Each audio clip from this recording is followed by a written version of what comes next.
Hello, everyone. Oh, maybe not.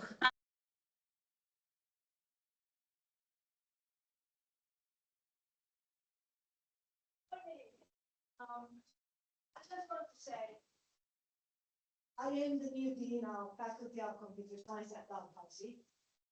This is my second day. Thank you so much for being here on this beautiful sunny Saturday. Just to be with us indoors. Okay, we have good food and we really have a good presentation and conversation coming up, which already started. You know, when I went to outreach events throughout my life as a student and then as a professor, they always ask me, why computer science? They always ask me, why computer science?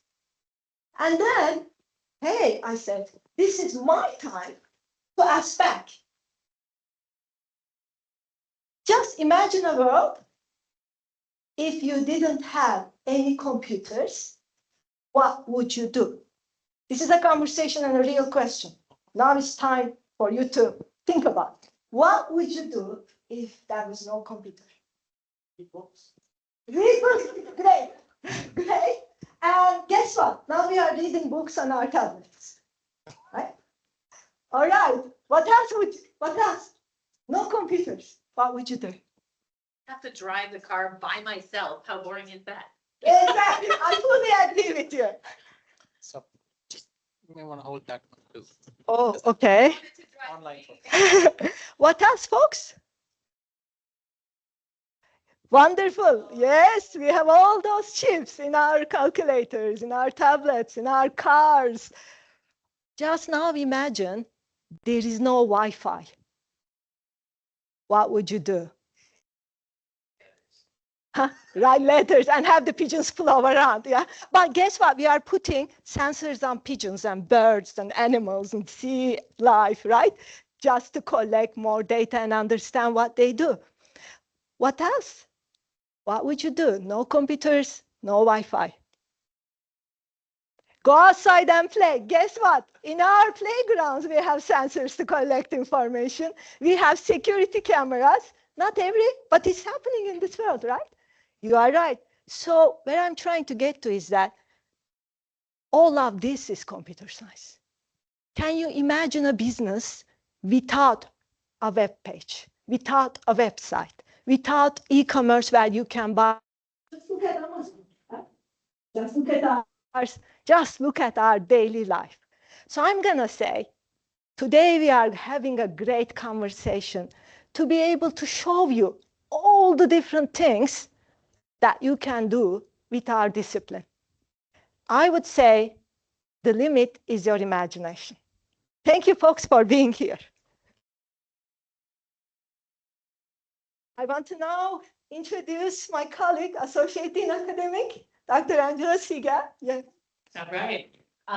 We're so excited to have a dean that's a woman in computer science. Oh, I need both. Okay. Oh, this is very, yeah, that's for the folks online. Hello, folks online. So my job here is really simple, and that's to introduce a colleague that's going to make you love computer science over the next few years as you join us. We have an amazing new program that's rolling out the year that many of you start with us. So it's a soft launch this fall, fresh start in fall 27. There's so much fun ahead. And one of the instructors that is going to be in front of your classroom if you join us in first year is Dr. Raghav Atempagi, and he is phenomenal and full of enthusiasm. You're going to see that in the next little while. He loves music. He knows a few different things about Star Wars, so we'll get him started. And actually get him started, and just generally enjoys being in front of a classroom and working with you. So one of the things that's I think is strong about our faculty is our real care for you as students. And here's a colleague that embodies that.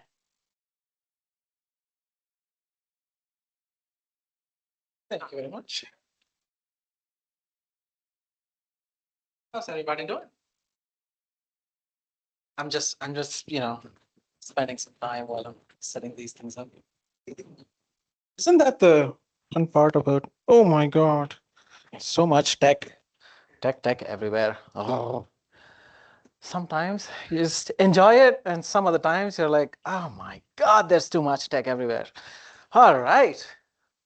Well, my name is Raghav Sampangi, and I am, well, just going to talk to you a little bit about web development and using AI. I guess we have to start with AI with everything now. So, how many of you here use AI in one way or another? Excellent. Yeah, me too. Good. Okay. How many of you are enthusiastic about AI? I don't see all hands. Oh, this is interesting. This is fascinating. Okay. How many of you are skeptical about AI? That's good. It's okay. It's okay to have your critical thinking, skeptical minds on. Because guess what? That's how AI began. Somebody asked a question. What else can we do? Somebody got curious. So we'll start with a question, a couple of questions with curiosity. What do you want to be when you grow up? Well, no, sorry. It's a different version of the same question there, I guess. When you graduate from your university, if you're students in the room, potential students in the room, future tigers, what do you want to be when you graduate? And for the parents and the guardians and the friends and the relatives in here, what do you want your person to graduate as and be, aspire to be?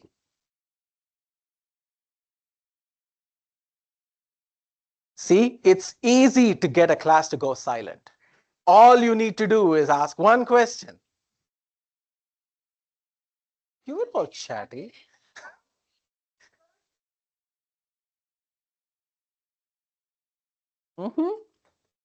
That's one of the things about being a teacher. You're trained to be okay with uncomfortable silences. Here we go. Oh, my precious. Okay, sorry, I also do voices sometimes. I'm a nerd. What can I do? Go on. So, what do you think? What do you want to be when you graduate? That's a long time away, isn't it? But question to some of you may have some idea. How many of you want to be content creators? Really? How many of you want to be video game developers? Good. Okay. Well, there you go. Potential future friends and maybe game company owners. You never know. Okay. What else? Entrepreneurs. There you go. Yeah. Don't be shy. Don't be shy. See? What else? How many of you are interested in healthcare? It's okay to talk, you know. Okay, I'm going to put our students on the spot here. Jenna and Malik. Go on. What do you want to be when you grow up?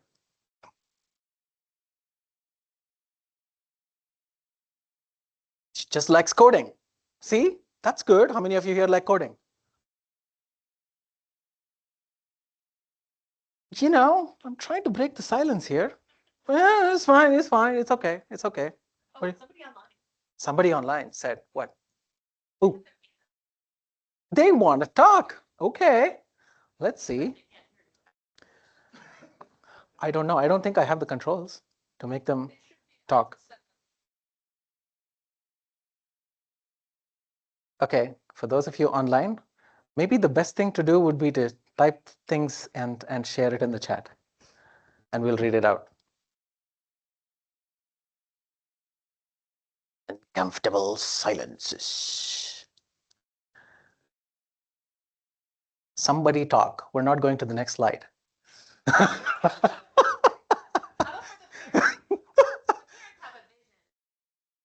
What is your vision?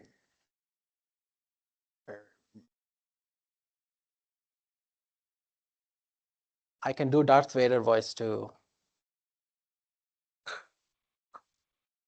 What is thy bidding, my master? Oh, there you go. Yeah, see? Good. Finally. Thank you. Go for it. Medical technologies, interdisciplinary fields. This is fascinating. Oh my God. Good. Anything else? Yes? Sorry, go for it. Machine learning research. Ooh, fascinating stuff. What about you? Aerospace engineer. Oh my goodness, all of these cool things. This is what happens when you open your mouth and talk. See, there's so many fascinating things. So much you can do with computer science. Now, let's put our curiosity hats a little bit on for a little bit longer, okay? What do you think is involved in web development? Was there any answer from the, okay. What is involved in web development? Yes. Websites, 100%. Good. We'll get the obvious things out of the way. Yes. Yes. User interfaces. Ooh, interesting. Okay. Coding. Yes. What else? Sorry? User experience. Ooh, interesting. So who can tell me the difference between user interfaces and user experience? Yes. Yes. Okay, that's part of the experience. Yes.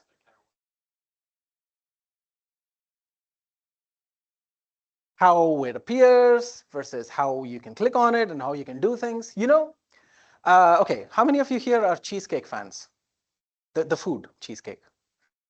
Right. So, you know when you look at a cheesecake, that's the user interface you're looking at. It's the visual experience. You take a bite of that. I'm sorry to be talking about cheesecake at 11:11. Oh, there you go. Make your wish. 11:11. There you go. Okay. So the moment you take a spoon of that cheesecake, you put that in your mouth. Man, that feels something, right? So as long as the cheesecake is good and is not spoiled, what you experience is the user experience. There you go. Okay. User interface versus user experience. Okay. What else is involved in web development?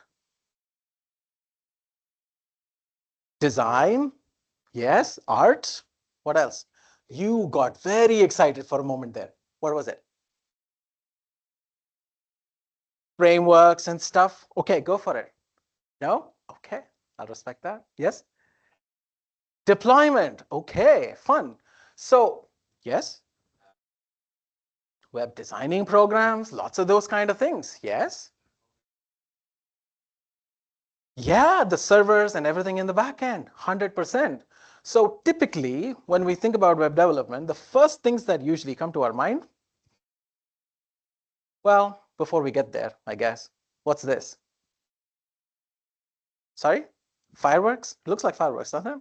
Yes? IP address. Ooh, interesting. Someone's been thinking ahead. Ooh, good. Okay. What is it, do you think? What does it remind you of? Somebody said fireworks. Somebody said IP address graph. Yes? Looks like fiber optic cables. Sure. Yes? Paint patterns, designs of some sort. What else? Does it remind you of anything else? Sorry? Yeah, friend groups and social networking. Lots of those things. This, believe it or not, in 2022 was the representation of all of the hosts connected to the internet. So this is, again, this is 4.5 years old. Okay, so this is from a project called the Opti project. It's about visualizing all of the hosts, all of the devices that are connected to the internet. Every one of those tiny little endpoints that you see on the screen here, every one of those is a host. And every one of these colors represents a region in the world. Okay, so I can't even imagine what that looks like today, because it's been 4.5 years. There are so many more devices. Everybody has internet on what things that they wear, things that they speak with, things that they use to code. Everything has internet. And so many devices at home now, light bulbs, fridges, whatever. So I can't even imagine what that graph looks like today. So this is one of the things that we use as the backbone of everything. And on top of that sits web development. Okay, so when you think about it from that perspective and you start looking at web development and all of the simple things that are involved in web development, you can say, okay, It involves coding, it involves design, it involves developing websites of some sort, making things interactive, making it possible for user to submit some data, to find some information that they're looking for, all of that. But it's so much more. So much more. Because if you think about it, let's say General Leia Organa is trying to find some information on a website. Okay, she goes and she sits in front of the computer. She tries to find some information. Now, there's information that's presented to her. That is the user interface, like some of you pointed out. Let's say she starts to search something up. She's providing some input. That input needs to go somewhere. And where does that go? It needs to go to the server somehow. So in order for that input to be received on your computer and to be sent, you have to, of course, set up websites and applications which will gather all of that input. And for that, you use things like HTML, CSS, and JavaScript as the basic foundational programming languages. And then on top of that, sometimes you would use frameworks like React to create interactive elements, like those interactive, fancy-looking search boxes that you might use. And then beyond that, you're thinking, ooh, I need to make these forms accessible. Because guess what? It's not always going to be Leia who's going to be interacting with the website.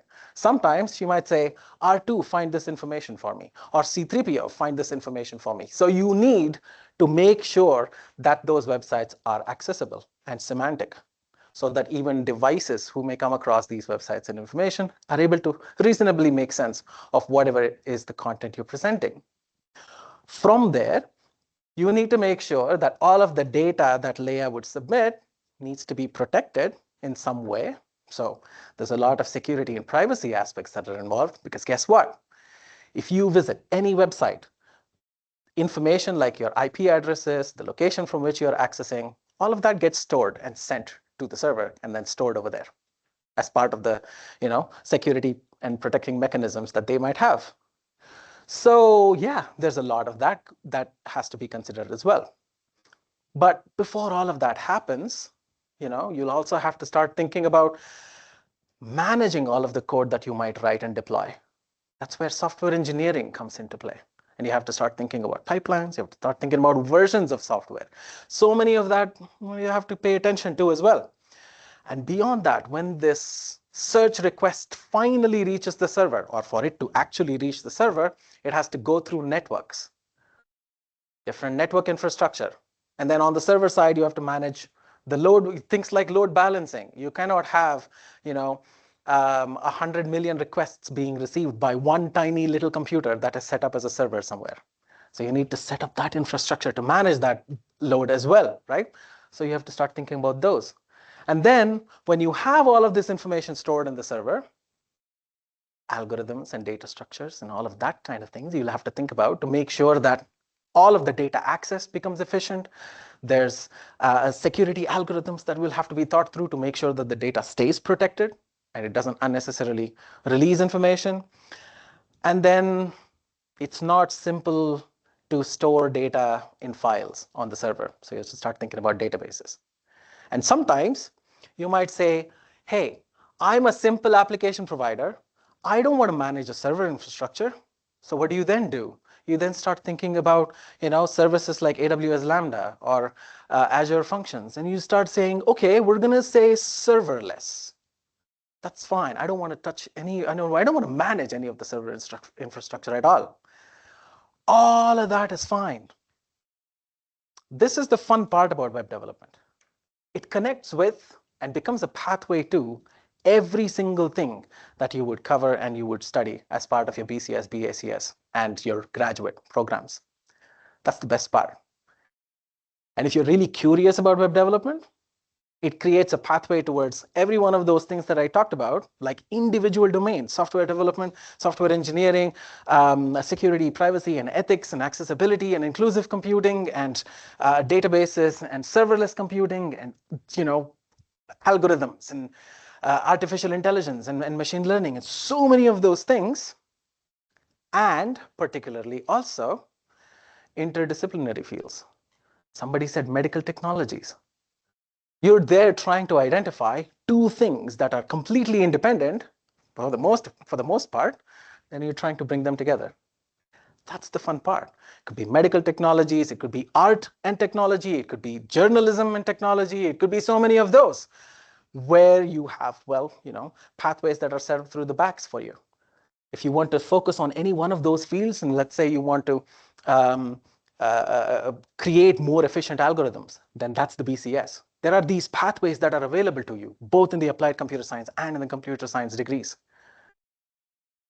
So when you start thinking about what you want the degree to be, and you start thinking about that question of what do you want to be when you grow up, or a different version of that, I guess, make your degree work for you. That's the one advice I have for you. And we haven't talked any more about web development just yet, so hold on to your horses. So what do you want to get out of your degree is a question you will have to think about. No pressure. You don't have to have an answer right now. There's 4 years to figure out what you want out of your degree. And that's okay. Because ultimately, as you're thinking about different things, interests evolve as human beings, and that's okay. We have advisors. We have directors like the BACS director that we have here with us today. And we have the associate dean academic who's also here with us today. And we have advisors like Amanda, actually undergraduate advisors like Amanda. And then we also have an advising team, a dedicated advising team. So you can actually reach out and have questions. Also for the graduate programs, we have dedicated graduate advisors. I did not forget about you. So yeah, we have people who can answer questions for you.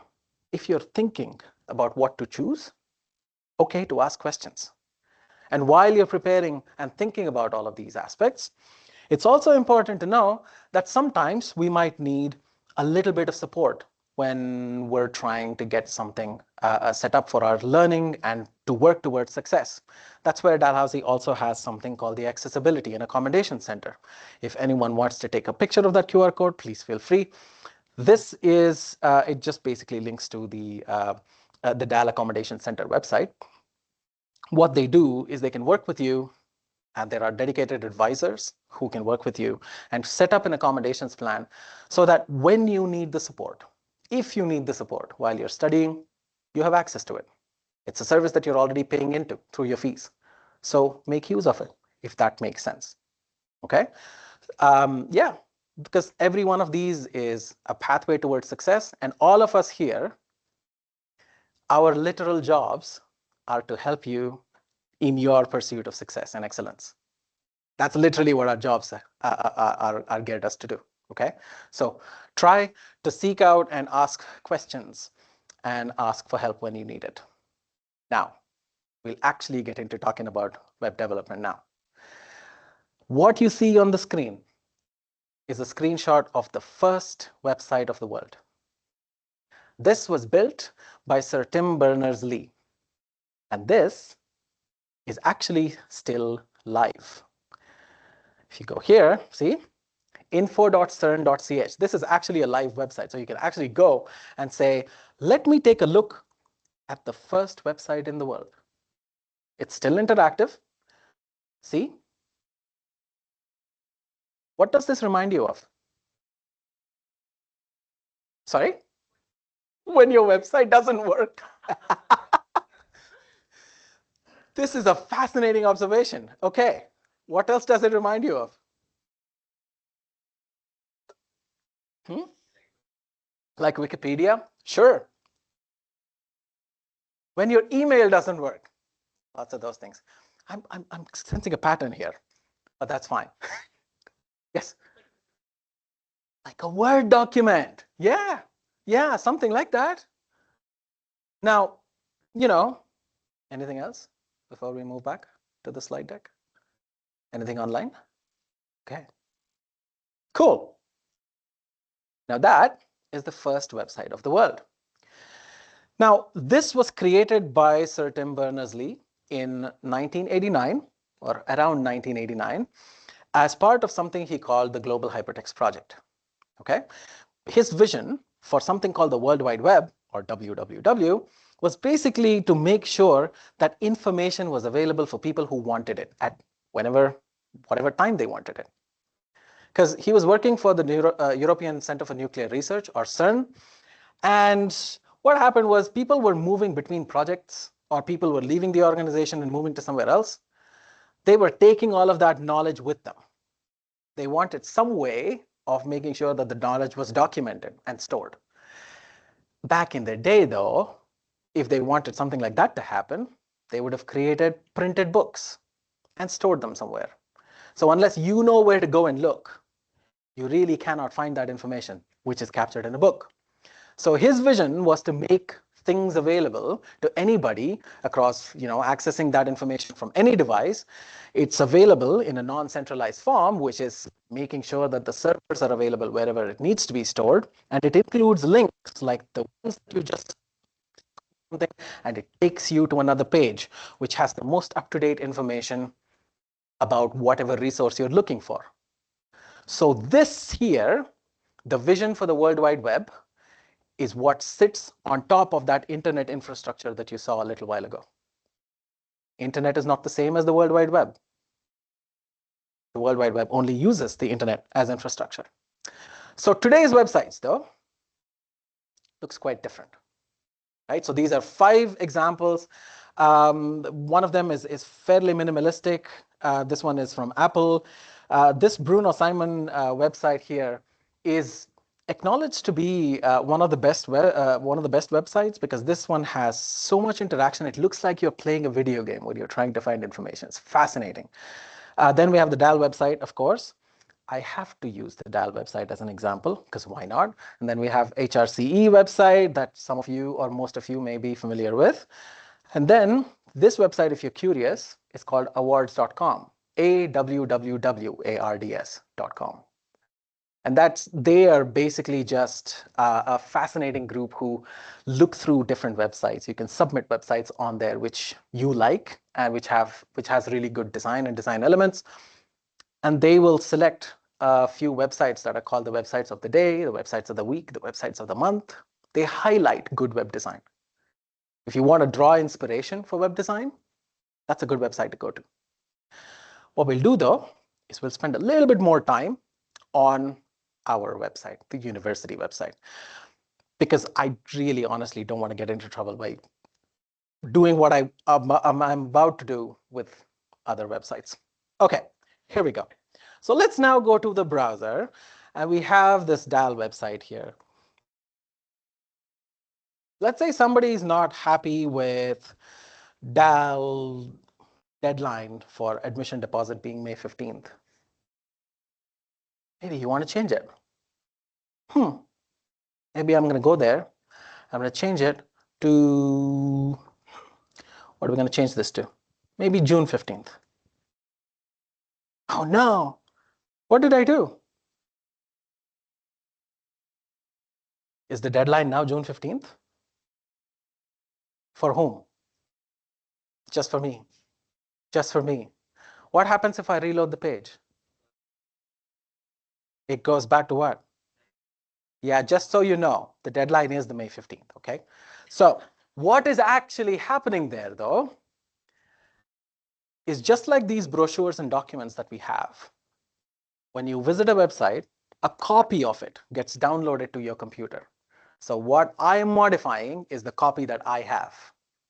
I am not going into the server and changing something over there. Unless I have access to that server, I don't have the ability to do so. Okay, so whatever changes I'm making is on basically a photocopied version of the website that I have on my computer. So something else on that topic for you to think about, whenever you visit a website, you cannot say, ooh, I did not visit that website, because there's a local copy. Yeah, on your computer. Okay, so when you think about it, essentially what I did just now was modify something called the content layer, which is based on something called the hypertext markup language. This is, or HTML, this is based on what was available or made available by Tim Berners-Lee through his initial global hypertext project proposal. This was a way to represent the content or present the content. But as we all saw, this website, and like somebody pointed out very correctly, it looks like when the website doesn't work. So basically like that. Oh my God, those images are, dear Lord. Okay, there you go. So this is what I wanted to show you. It looks like when the website isn't working. So what do you do when you want to make things fancy looking like this instead of simple looking like that? You add something called CSS, like somebody said just now. This is it. It's called cascading style sheets. And what you do is you select one element at a time, and you're basically applying some design. You're making colors, you're adding colors, you're adding images that look and resized in a certain way when you're using it on a mobile device, or when you're looking at it on a computer and whatnot. So all of that styling and customization and animations, those can be done using CSS. Okay. Then we have something called JavaScript, which becomes the behavior or the interactive layer. This is where you have to start thinking about, oh, here's a form. What happens when I'm entering an email address that doesn't look like an email address? So you can add in some JavaScript function there that checks to see what kind of text is being entered and whether or not it is an email address. Although I should also say you can also use some HTML pattern attributes to make that happen too. But yeah, we'll use JavaScript as our usual fallback option for making that kind of interaction happen. What should happen when you click on a button? And maybe it should show you a message of some sort. Maybe all of the fields in the forms aren't full. And then you want to tell the user, type up all of the details that we're looking for before you hit submit. All of that happens using JavaScript. Okay, so three main things. If you want to think about the most basic way to remember these three aspects, HTML, CSS, and JavaScript, imagine a Word document, like you were saying earlier. All of the things that you type in, HTML. Think of it as you're describing whatever content you're typing in to the Microsoft Word program. If you want to select parts of the text and then add some style to it, that's CSS. Let's say you add in a form, maybe you make it interactive, or maybe you're working with somebody and then you are enabling a feature called track changes that will allow your collaborator to see what you changed in the document that you wrote. All of those things highlight things like functionality, like what you can implement using JavaScript. So those three things, today you don't work with each of those individually though. Or, for the most part, you don't necessarily code with HTML, CSS, and JavaScript by yourself. Although I would highly recommend that you do for the reasons that I'm going to highlight next. First, you will start to use AI as a co-creator. Why? Because it uses natural language. You can tell it what to do, and it does a reasonable job. It can work with you as a co-pilot because it can brainstorm with you. It can call you out when you might be suggesting something that is not ethical. Sometimes some things that might not be well thought through. It will actually call you out. These are getting better each day. And then you have other tools like Cursor, if you've used any. How many of you have used Cursor? If you haven't, it's a really good tool to use. Okay, and these are available to you for advanced projects. So many really extremely complex projects you can actually build and deploy using tools like Cursor. It's fascinating stuff. But AI becomes co-creator for you. You are no longer just developing everything from scratch. You're co-developing it with AI. What it can also do with more advanced tools that are becoming available every single day is it can optimize your front-end user experience for you. We'll take a look at Claude Design in a couple of minutes. But what's interesting is they can generate UI components for you. It's fascinating stuff. They can also make your UI elements accessible. Why? Once again, going back to our general layer example from earlier, you're not necessarily going to involve human users all the time. You're going to have AI agents looking at your websites now too. That's something else that you have to start thinking about in the future, right? So those are the front-end aspects and the co-creation aspects, but then you also have to start thinking about smarter backends, which AI can help you with as well. Now you start thinking about things like AI ops. If you haven't heard about that term, take a look at it. Now you have internet infrastructure, IT systems and infrastructure that was earlier used to be, managed using some automated systems like the CM systems and monitoring systems and stuff like that. They all now have AI features that are available to them for monitoring any sort of threats in real time. It can help you make sure that your server doesn't crash if all of a sudden, a bunch of requests are being sent by a same computer or computer across the world. So you have to start thinking about those kind of optimizations as well, which AI can help you with. And then, of course, they can be very, very proactive and help you be proactive about security, because you have to keep monitoring what other AI tools and agents are trying to break into your system, because that's the world we live in today. Okay. AI can do a lot. Okay. It's a lot of fun. Fascinating creations that you can come up with, including like that video. That was Gemini that created that for me. But yeah, so you can do a whole lot. Guess what? You are still going to be the human in the loop that needs to have some sort of a say in what is created, in what is managed, and what is deployed. Because you are the one who can say, yeah, that's ethical, or that's not ethical, that's responsible, that's not responsible. And the other thing to remember, though, most importantly, if you offer a service, whether or not you created it yourself or AI created it for you, you are the one who's responsible.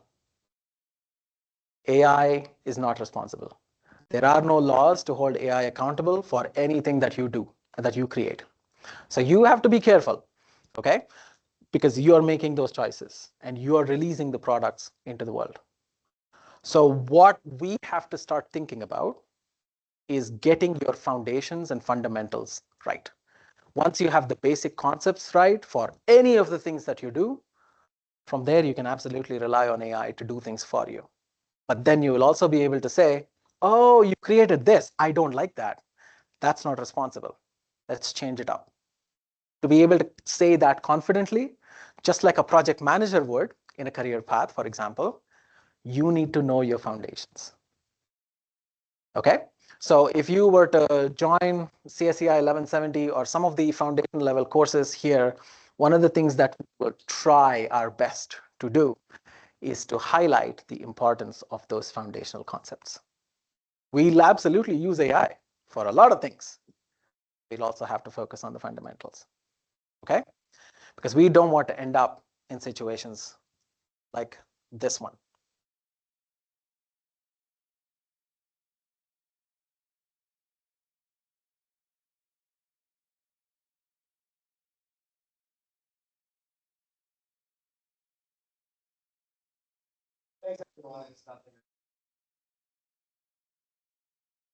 Okay, you mind helping me with something briefly? Change the screen there.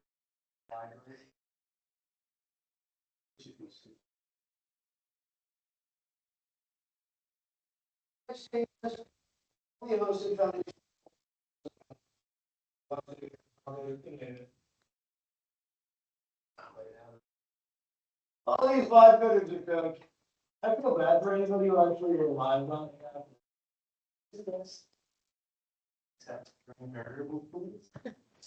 Yes, it's the string variable. Okay, cool, thanks. Don't take like you. This is string.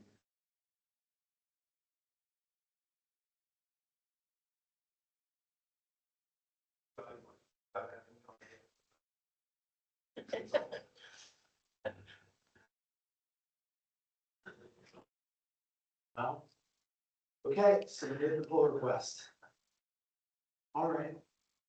I'll review.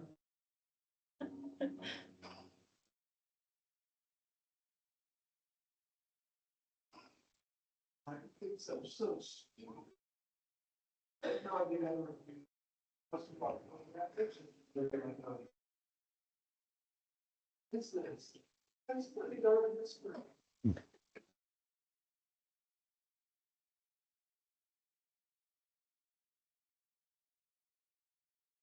wow, it looks like all the AI providers are back online. Oh, great. I left some notes on the pull request. Oh, God, yeah, I'll fix those anyway. We want to avoid situations like that. Yeah, we don't want situations where nobody has any idea of what's really going on. Anyway, now that we've seen all of that with complete complexity and simplicity and whatever in between, let's take it up a notch and then we'll try to see, how we can do something with AI through a creative challenge. Okay. So this is where I get a little bit more nerdy. This is what also my assignments are structured like. So forgive me if you're not into these kind of nerd references. So the Marvel Cinematic Universe, if you have followed this, there's been some timeline changes and multiversal activity that have been happening. Doomsday is coming out in December. Marvel did not pay me to say that, by the way. So all of that's happening. Dr. Strange tried a little bit to do something to help. Spider-Man did not. He tried to do something, but ultimately it messed it up even more. So what this actually caused, though, was something called incursions. Who knows what incursions are? Good, somebody. Okay, see, you're curious. Go on. People from one universe going into another universe. I needed to bring this discussion earlier. It's like it was better than saying, what do you do? What do you want to do when you grow up? Yes, go for it. Yeah.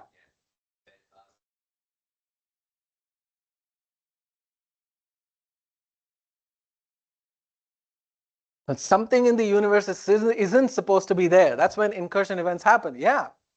Lots of weird things happen. So guess what? Okay. Before I actually bring up the next point, how many of you are aware of K-pop Demon Hunters? Good. Okay, good, good. If you haven't watched that movie yet, lovely movie. Okay, my niece put this on in my family home. She put this on 5 times in 5 days, and I watched different parts of the movie on each of those 4 days, and the 5th day I watched the full thing.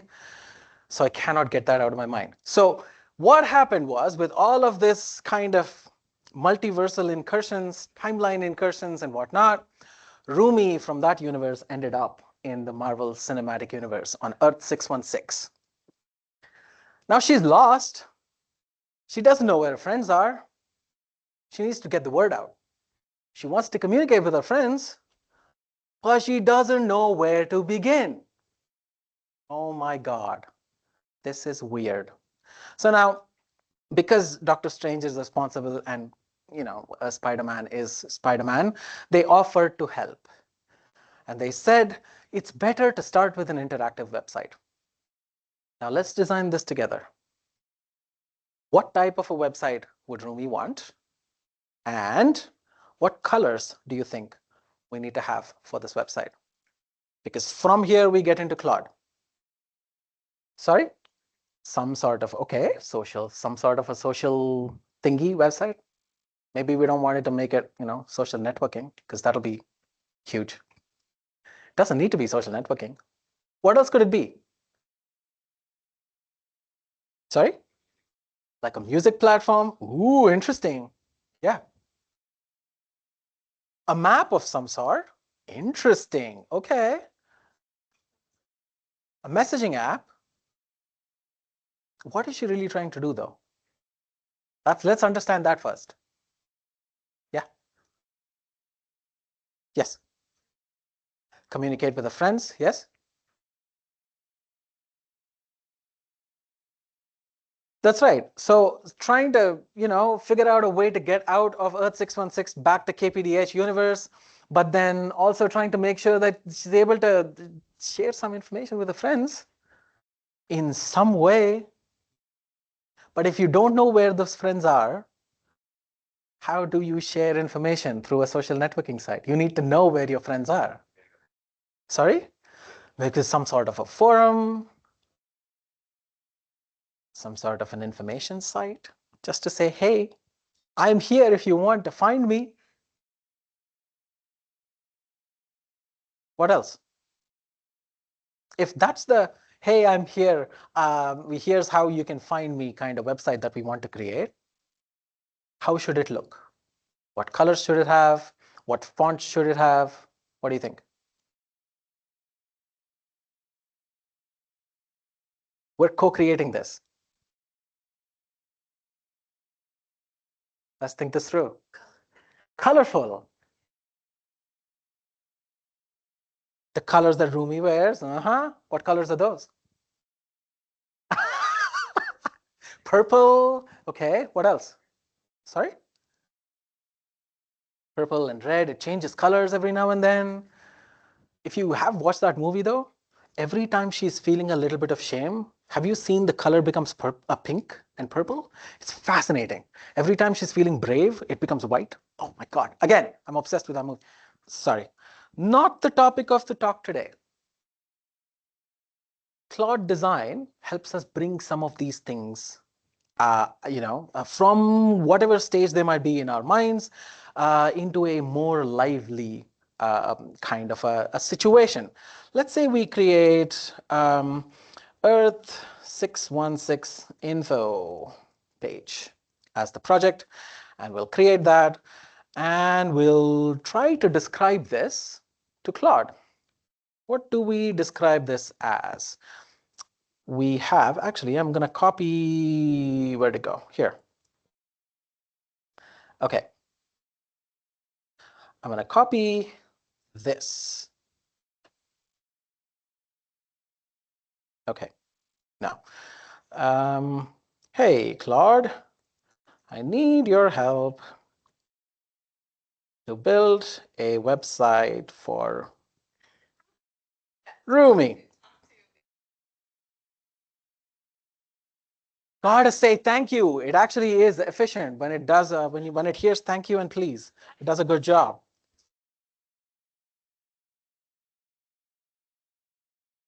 It's true. But here's the thing. Now we've described the situation. If we don't know what we want just yet, the best thing to do is to say, ask me questions so that we can design this together. There you go. Let's see what it does. It's working. It's working. The internet is, I have internet. Okay, here we go.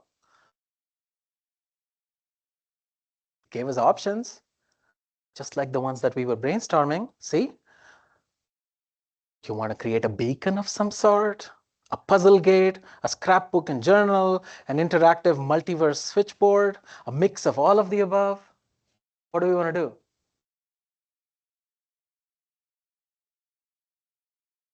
The first two, maybe we'll do all of the above. Because there's some of you saying interactive switchboard, some of you saying a beacon and a puzzle gate. We'll do a mix of all of the above. That's no problem. We're not creating it.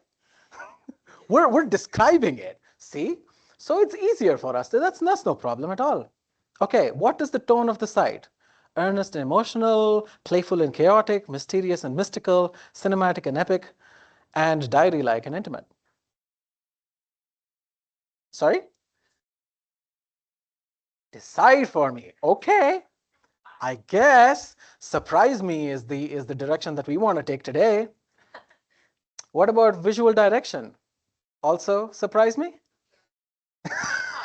The K-pop fans, yeah, exactly. Because that's the audience. Know your audience. See? Foundations, fundamentals. There we go. Okay, which interaction should be on the site?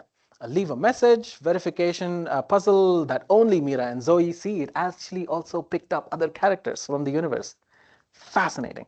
Okay, audio message that Rumi recorded, a live multiversal coordinates beacon. What do you want? How to find me. Where are you? What is that? Oh, there you go. Oh my God, there's so many options. And the second one? And the second one? And the third one? And the fourth one? And the second last? Actually, I also like the Easter egg. Something that only them Only they can answer. Okay. If you include a verification puzzle, what should the answer be? Make something up? No. I know it can, but let's be creative. Come on. Let's not have AI do everything for us. Golden. I know. Oh, that's true. Okay, I'll say make something up. Okay. Who finds this site? Only her friends? Anybody in the multiverse? Friends plus a warning to villains who might also find it? Or decide for me? Only her friends. That's what we need. That's the requirement. Okay. Rumi's voice. How does she write or talk on the site? A confident leader, vulnerable, missing them, a bit scared, cryptic, cracking jokes, trying to cope, mostly chill. Second and third. Oh, no. Only one. We can choose only one. Good point. No.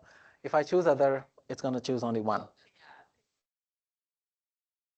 Maybe, maybe I'll say confident leader. Yeah.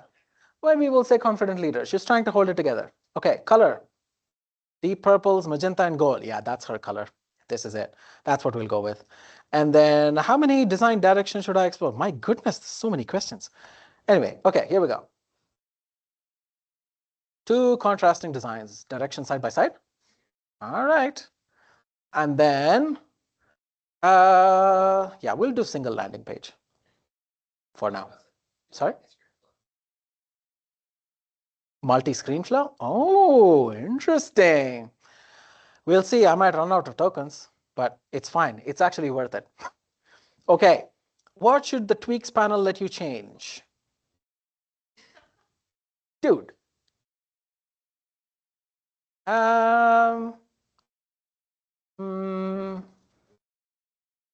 Maybe color palette. We'll keep things simple. Anything else we need to be specific about? This is good for now. Too many choices. It's like sitting in a restaurant with a menu that's exhaustive. All right, we'll continue. We'll see. It's doing something. It's thinking it up. Shelling. Look at that. My goodness.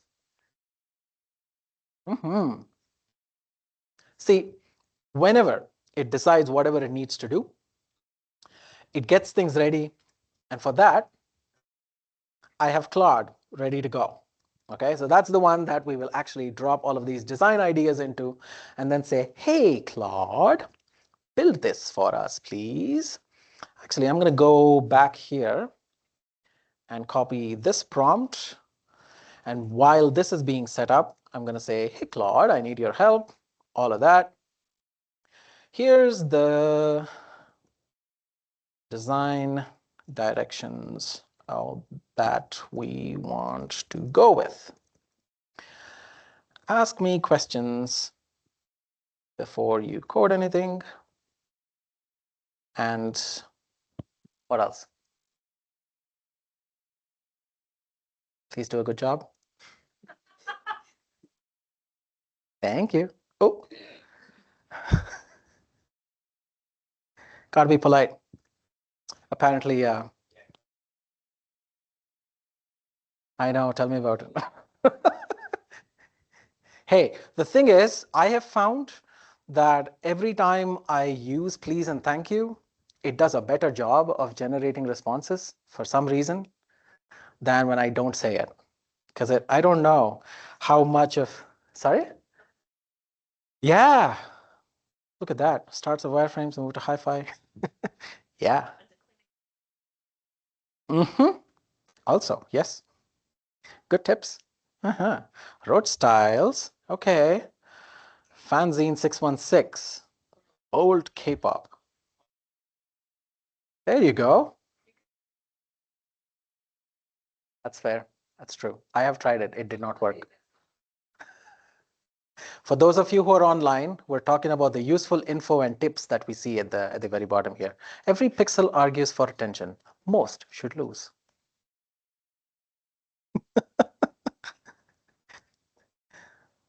And And now we wait. Every pixel, it's the same thing. Come on, Claude, change something. A rubber band over a script screw. My goodness. There you go. Thank you. Saturday morning, not the best for tongue twisters. Yes.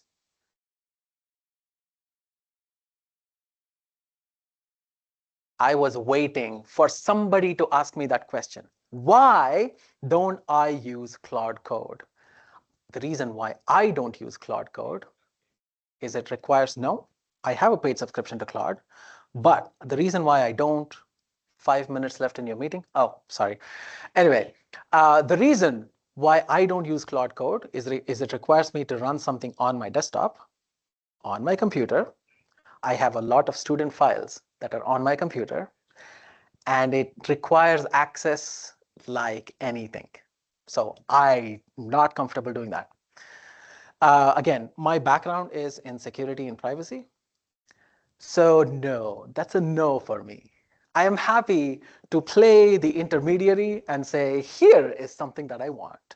Let's design it separately. Let's code it separately. But yeah, it's very risky, mainly because in Canada, we have these legislations that we have to adhere to. And we have to follow because it's the law. We don't have an option, right? If we give unintentionally global access to AI tools, we don't know what it will do with the access it has. Because one of the things that came out 2 days ago, literally 2 days ago, Claude and Claude Code actually installs MCP on all of the Chromium-based browsers without permission. The MCPs don't do anything. They're dormant, but they're ready in case they need to be used. But that opens up your systems to unbelievable risks. Sorry? Oh, there you go. White space isn't empty. It's the silence between the nodes. Yeah, that's true. Yeah. AI is doing a lot of thinking. They all bash into one message. There you go. Yeah, that's what we're doing here too. Writing things up and waiting and waiting. Oh, actually, let me see if I have usage tokens available. Yes, I do. Good. Okay, good. Just wanted to make sure that the tokens are available. I haven't I was very particular about not using Claude over the course of the past week because I wanted as many tokens as available for today's discussion. Because otherwise, that'll be a weird situation during such presentations when it'll say, oops, you're out of tokens for the next 5 hours. And you go, oh. Is one nobody notices? That's true. If anyone is interested in design and design thinking, there's a really nice book by Stephen, I forget his last name, called Don't Make Me Think. That's a wonderful book to read. Here. Stephen Krug. Thank you. Yes, Stephen Krug. Don't Make Me Think is a wonderful book. It's about keeping interface design simple and usable. Because the simplest design decisions are the best ones, to be very, very honest. If you keep an interface intuitive, that people don't have to read a 15,000-page manual to figure out what to do, yeah, simple, it's usable. And now I see a black screen here. I don't know if it's the black screen of death or if it's something. Ah, there we go. Fascinating stuff. Look at that. Look at that. Goodness. Okay. Cool. Okay. All right. Look at that. Okay. Can you generate? Actually, does this give me design files that I can download? Yes, it does, doesn't it? Okay. Okay. Let me, in fact, take a screenshot of this and say, this is what we want. Sorry, here we go. Okay. Let's see now. Let's see what it does. All right. Before I write a single line of code, I have some questions. Cool. All right. Which version should I build? Well, both. As a single site that toggles between them. Full 3-step, why not? Message from Rumi, both. Because we made all those decisions. We're not going to spend any more time making those decisions. Okay, a few more details to make this perfect. All right, cool. Here we go.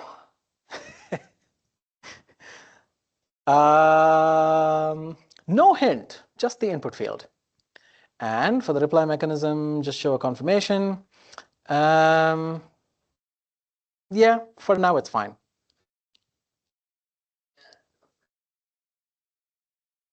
Okay. Let's get into something ready. Perfect. Okay.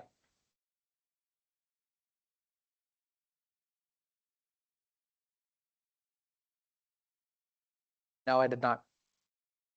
See, the reason why I did not download all the skills to begin with is because, again, uses up a lot of tokens. You gotta be smart about these things. This is it. You gotta be really smart about these things. Yeah, it's an interesting world we live in today. Very interesting world we live in today. But yeah, here we go. It's building something. And if you click on any one of these, you'll see all of the code that it's actually writing. Look at that. Look at all of this that it's already written. So while it's generating whatever it needs to generate, let me actually web.cs research navigator. So this is a website I built recently also with Claude. Okay, this is for anybody who's interested in research and they're trying to navigate and trying to identify what are the different levels, different stages of research, what is your ontological position, and all of that. So if you take a look at this code that it wrote, you'll notice that it wrote, I think, close to 1,400 line CSS to start with. Look at that. Look at all of the CSS that it wrote. How many lines of CSS did it actually write before a single line of HTML? 1,078 lines. Yeah, there's 1,076 lines of styling that it actually coded before a single line of HTML was coded, and then all of this JavaScript. And this is the resulting website. Interactive too. And you can actually pick and choose on the slider what you want, and then let's say you pick something and it says no. It gives you suggestions on what you want to do, and generates all of the options for your research plans. That wasn't just it was a fun project to do. Also a little bit fun to talk about, because what you have to do after you have something like this, look at that. It's ready here. I'm not lost, just folded into the wrong universe. Prove it's you. Who are you? Look at that, my goodness. And then you can write something up there and then hit transmit.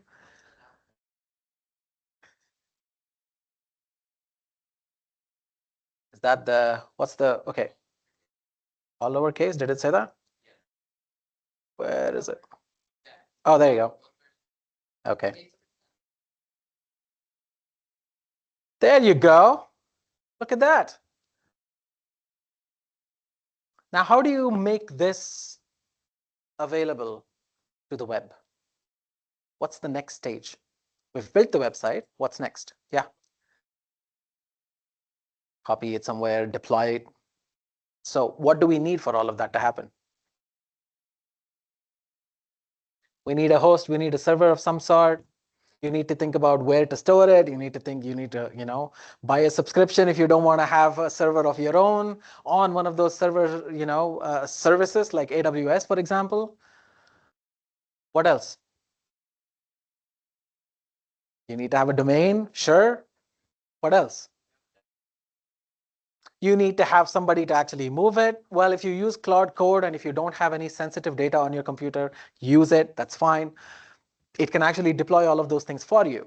However, you need to make sure that you are configuring something called rate limiting, because you need to make sure that, again, 100,000 requests aren't being received in one situation from one host, and it doesn't end up causing all of your tokens to go, well, beyond the limits, and for the service to actually start charging you a whole lot more.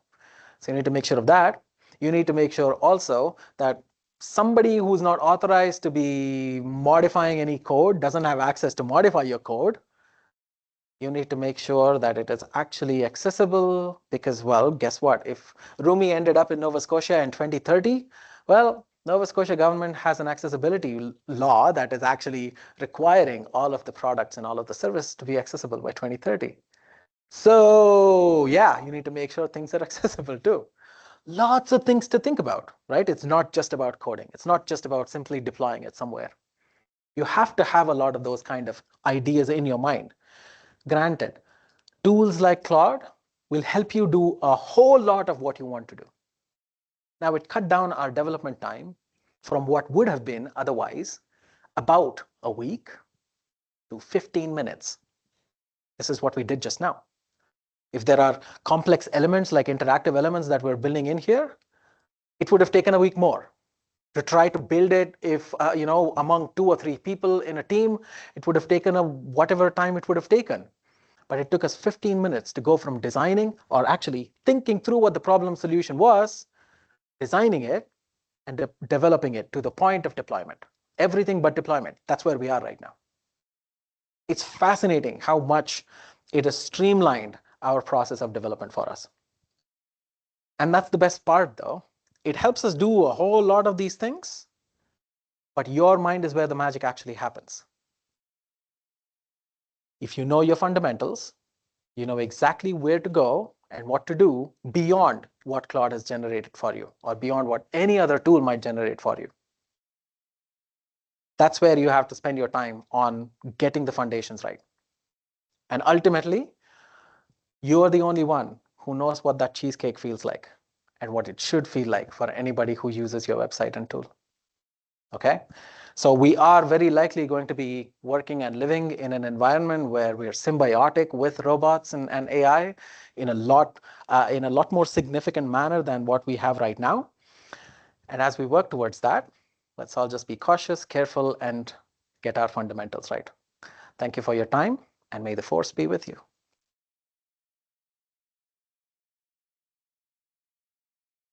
All right, I think we may have some time for questions. I don't know, I might have run over the time. I'm sorry. Thank you for staying.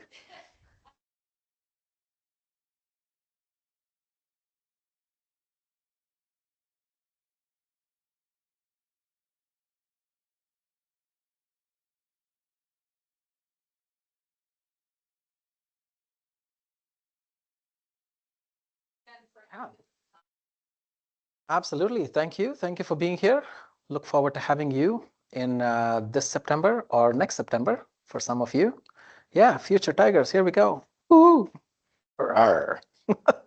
Sorry. The